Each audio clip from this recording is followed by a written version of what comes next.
BJP হেনো এইবাৰ report কাৰ্ডৰ ওপৰত নিৰ্ভৰ কৰি টিকট প্ৰদান কৰিছে। এইখিনিতে এগৰাকী ভোটাৰ হিচাপে আমাৰ প্ৰত্যাহ্বান, কেইখনমান ৰিপৰ্ট কাৰ্ড ৰাজহুৱা কৰক যদি সাহস আছে। বিশেষকৈ বিপুৰীয়া দিছপুৰৰ পৰা টিহুলৈকে নিউ গুৱাহাটী বা চেণ্ট্ৰেল গুৱাহাটীৰ ৰিপৰ্ট কাৰ্ড কেইখন ৰাজহুৱা কৰক। কি ৰিপৰ্টৰ ভিত্তিত এওঁলোকক টিকট দিয়া হ'ল? আৰম্ভণিৰ পৰা কৈ থকা হৈছিল ৰিপৰ্ট কাৰ্ডৰ ওপৰত নিৰ্ভৰ কৰি টিকট প্ৰদান কৰা হ'ব, আৰু সেইকাৰণে বুথ কমিটি, মণ্ডল কমিটিৰ লগত ধাৰাবাহিক বৈঠকত উপস্থিত হৈছিল তত্ত্বাৱধায়কসকল। তেওঁলোকে ৰিপৰ্ট প্ৰস্তুত কৰিছিল আৰু সেই ৰিপৰ্টক আধাৰ কৰিয়ে টিকট দিয়া হৈছে। যদি সঁচাকৈ এনেকুৱা হৈছে, দিছপুৰ সমষ্টিত প্ৰদ্যুৎ বৰদলৈৰ ৰিপৰ্টখন আমাক লাগে, বিপুৰীয়া সমষ্টিত ভূপেন বৰাৰ ৰিপৰ্টখন আমাক লাগে, নিউ গুৱাহাটীত আপোনাৰ ডিপ্লুৰঞ্জন শৰ্মাৰ ৰিপৰ্টখন আমাক লাগে। তেওঁনো এনেকুৱা কি কাম কৰিলে যাৰ কাৰণে একাধিক প্ৰাৰ্থিত্ব প্ৰত্যাশীৰ বিপৰীতে তেওঁক টিকট দিয়া হ'ল? চেণ্ট্ৰেল গুৱাহাটীত বিজয় গুপ্তাই এনে কি কাম কৰিলে বেপাৰক বাদ দি যে যাৰ বাবে একাধিক খিলঞ্জীয়া প্ৰাৰ্থীক বাদ দি তেওঁক টিকট দিবলৈ বাধ্য হ'ল? এই ৰিপৰ্ট কাৰ্ড কেইখন লাগে।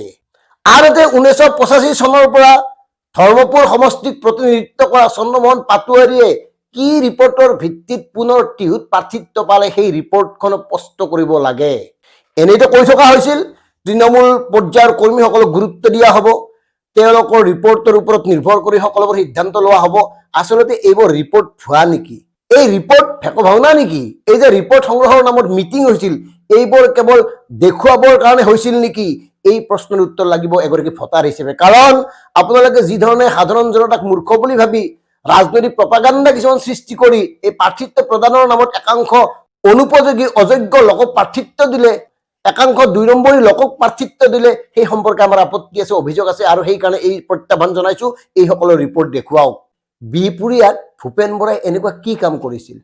দিছপুৰ সমষ্টিত কিয় প্ৰদ্যুৎ বৰদলৈক দিয়া হ'ল? প্ৰদ্যুৎ বৰদলৈৰ ৰিপৰ্ট কি? দিছপুৰৰ ৰিপৰ্ট কাৰ্ডখনক দলিয়াই পেলোৱা হ'ল নেকি?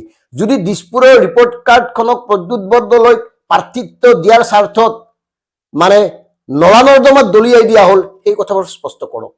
আনহাতে চামগুৰি সমষ্টিত উপ নিৰ্বাচনৰ পৰা ডিপ্লুৰঞ্জন শৰ্মা তেওঁ খেলিছিল, তেওঁক কিয় নিউ গুৱাহাটীত দিয়া হ'ল? মানে তেওঁ চামগুৰিত এনেই কোটি কোটি টকা খৰচ কৰি নিৰ্বাচন খেলিলে, চামগুৰিৰ বাকী ৰাইজক তেওঁ ফাঁকি দিলে, ইমান দিন তেওঁ তাত কামেই নকৰিলে। যদি তাত কাম কৰিছিল, নিউ গুৱাহাটীত তেওঁৰ ৰিপৰ্ট কাৰ্ডখন কি? কেনেকুৱা নিউ গুৱাহাটীত কাম কৰিলে যাৰ কাৰণে তেওঁক প্ৰাৰ্থিত্ব দিবলৈ আপোনালোকে বাধ্য হ'ল? একেই প্ৰশ্ন বিজয় গুপ্তাৰ ক্ষেত্ৰতো। কি এনে কাম কৰিলে তেওঁতো ব্যৱসায়ী, তাত বাহিৰে তেওঁ আৰু কি এনেকুৱা কাম কৰিলে যে চেণ্ট্ৰেল গুৱাহাটীৰ দৰে মৰ্যাদাপূৰ্ণ এটা সমষ্টিত এগৰাকীও খিলঞ্জীয়া লোক নলাল বা খিলঞ্জীয়া লোক থকাৰ পিছতো বিজয় গুপ্তাক দিয়া হ'ল? ৰাজ্যত এনেকুৱা একাধিক সমষ্টি আছে, সেই সমষ্টিত ৰিপৰ্ট কাৰ্ড প্ৰস্তুত কৰাৰ নামত কেৱল ভেকু ভাওনা সৃষ্টি কৰিলে ভাৰতীয় জনতা পাৰ্টীয়ে। তাৰ ভিতৰত অন্যতম হ'ল টিহু সমষ্টি।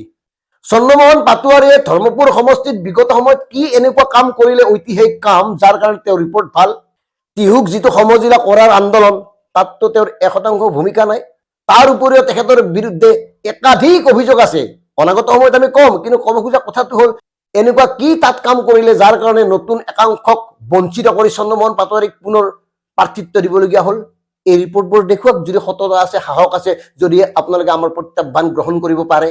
আৰু যদি আপোনালোকে খেয়াল খুচিমতে নিজৰ মৰ্জিমতে গোটেই কামবোৰ কৰি আছে, এটা যদি টিম বনাব খুজি আছে নিজৰ ইচ্ছামতে, এই টিমটোত কোন থাকিব কোন নাথাকিব কেৱল ওপৰ মহলৰ কেইজনমানেহে সিদ্ধান্ত ল'ব। যদি তেনেকুৱা হৈছে, সেই কথাবোৰ স্পষ্ট কৰি কওক, নিজেই মন কৰক। অসমৰ একাধিক সমষ্টিত ৰিপৰ্ট কাৰ্ডৰ নামত ভাৰতীয় জনতা পাৰ্টীৰে তৃণমূল পৰ্যায়ৰ একাংশ কৰ্মী নেতাক আভুৱা ভৰা হৈছে, তেওঁলোকক ফাঁকি দিয়া হৈছে, তেওঁলোকক প্ৰবঞ্চনা কৰা হৈছে। আৰু এই যে প্ৰবঞ্চনা কৰা হৈছে, দিছপুৰ, বিপুৰীয়া, চেণ্ট্ৰেল গুৱাহাটী, নিউ গুৱাহাটী বা টিহুতকে আৰু কি বেছি উদাহৰণ লাগে? প্ৰদ্যুৎ, ভূপেন 2 দিন হোৱা নাই, তেওঁলোকৰ এনেকুৱা সাংঘাতিক সেউজীয়া ৰিপৰ্ট, যাৰ কাৰণে তেওঁলোকক টিকট দিবলৈ বাধ্য হ'ল। গতিকে এই ফুংফাং কথাবোৰক বিশ্বাস নকৰিব। নিজৰ বিবেক মতে নিজৰ পচন্দৰ প্ৰাৰ্থীগৰাকীৰ কাষত থিয় হওক, নতুন মুখক অগ্ৰাধিকাৰ দিয়ক। তেওঁলোকে বহুত খালে, 5 বছৰ, 10 বছৰ, 15 বছৰ, 20 বছৰ, 30 বছৰ পৰ্যন্ত একাংশ লোকে ৰাজভোগ দখল কৰিলে, ৰাজভোগ খালে। গতিকে নতুনক সুযোগ দিয়ক। বৰ্তমান সময়ত আমি কিমান সংখ্যক জনপ্ৰতিনিধিৰ পৰা ৰাইজৰ কাম আশা কৰিব পাৰোঁ, ৰাইজৰ কিবা এটা সাংঘাতিক ভাল হোৱাটো আশা কৰিব পাৰোঁ। গতিকে নতুনে খাওক, নিজৰ বাবে তেওঁলোকে কিয় কৰক, অন্তত একো কৰিব নোৱাৰিলেও বিধায়কৰ পেঞ্চনটো পাই থাকিব।